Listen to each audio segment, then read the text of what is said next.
You know that notification on your phone? That email that looks just a little bit off? Or that random friend request? Well, every single one of those digital interactions is a potential doorway for one of the biggest threats we face today: identity theft. In this explainer, we're going to break down exactly how these criminals operate, and more importantly, give you the tools you need to lock down your digital life. Let's get right into it. Okay, so here's our game plan. First, we're going to look at just how big this threat has become. Then we'll get inside the mind of a thief and dissect their methods. After that, it's all about solutions, how to build your personal defenses, secure your business, and finally, we'll walk through a recovery playbook, just in case you ever need it. First up, let's talk about the new identity threat. And look, this isn't some far-off problem you see in the movies. It is a massive global issue that has a very real, very local impact right here in Namibia and all across southern Africa. So I want you to just take a second and ask yourself a pretty straightforward question. How secure is your identity, really? Because let's be honest, in the world we live in now, our identity is just out there, more exposed than it has ever been before. And this really brings it home. A staggering 63% of Namibians say they've been targeted by an online scam. This isn't a maybe or a might happen. It is happening. It's happening in our communities, to our friends, our family, every single day. Now, if we zoom out, the global picture is, well, it's kind of mind-blowing. These huge data breaches are just the new normal. In 2024 alone, over 1.1 billion personal records were exposed. Just think about that for a second. This flood of stolen data basically creates a global supermarket where criminals can just go shopping for the raw materials they need to come after you. So, how does this all turn into actual real-world harm? To fight back, we've got to understand the other team's playbook.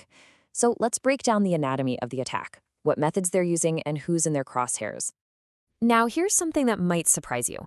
Most attacks don't start with some super complex Hollywood-style hacking. Nope. They start with simple deception. A massive 80% of data breaches begin with phishing, that fake email, that suspicious text, or an urgent phone call. It's the #1 way criminals trick you into just opening the door for them. And one of the most common tricks they use in phishing is something called pretexting. This is where a fraudster cooks up a totally believable story. They'll pretend to be from your bank, a courier service, maybe even your own HR department. It's all about creating a sense of urgency or trust to fool you into handing over your details. We're also seeing this huge spike in something called synthetic identity fraud. Now, this one is really sneaky. This is where criminals take a piece of real stolen info, often a child's ID number, because it's a clean slate with no credit history, and they mix it with fake details to build a brand new ghost identity that is incredibly hard to trace. You gotta remember, these criminals have different goals. The most obvious one is straight-up financial theft, draining your bank accounts. But they might also target your business by sending fake invoices or even use your identity to get medical care. And even the most disturbing of all, they steal a child's identity to use that clean record for years, often before anyone even notices.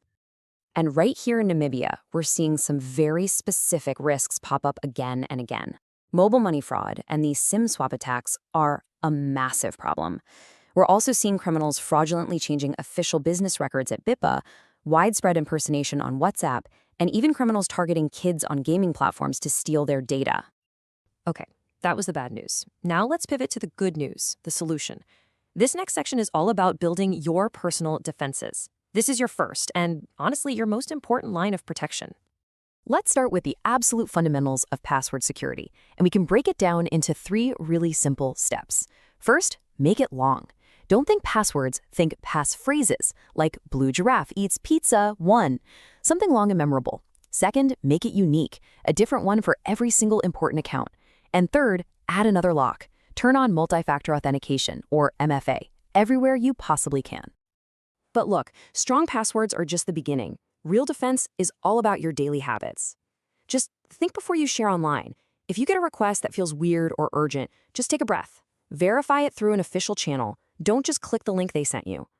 Simple things like securing your home Wi-Fi, keeping a close eye on your accounts, and talking to your kids about staying safe online, all of this builds a really powerful digital shield around you. All right, now I want to talk directly to the business owners out there. This section is all about securing your business because small and medium-sized companies are, unfortunately, prime targets for these identity thieves. This is what we call the SME dilemma. See, on the one hand, you're an incredibly high-value target. You've got company funds, sensitive client data, the whole shebang. But on the other hand, smaller businesses often have weaker defenses. You might not have a dedicated IT security person or formal training programs like the big corporations do. And believe me, the criminals know this and they absolutely exploit it. So how do you protect your business without a giant budget? Well, it's all about putting smart, simple controls in place. Train your team to be your human firewall, to spot phishing. Create strict, non-negotiable rules for verifying any changes to payment details. Shred sensitive documents. Go and check your BIPR records regularly for anything that looks off. And probably most importantly, have a simple plan ready to go so you're not just scrambling if something does happen. And that brings us perfectly to our final section, your recovery playbook. Because listen, even with the best defenses in the world, things can still happen. The key is to respond calmly, quickly, and to have a clear plan. If you even think you're a victim, you need to act immediately. First, notify your bank and your mobile provider right away. Second, freeze everything. Block the accounts, the cards, the SIMs, stop the bleeding. Third, reset your passwords, starting with your most important accounts first.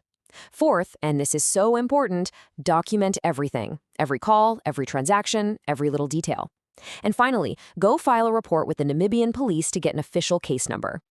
So after all of this, what's the one big takeaway? It's that your strongest defense isn't being afraid or paranoid. It's knowledge.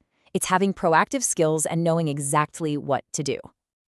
And I just want to leave you with this final thought. Identity protection is not fear-based, it is skill-based. With awareness and practical controls, individuals and businesses can significantly reduce their exposure to identity theft. Thank you so much for your time.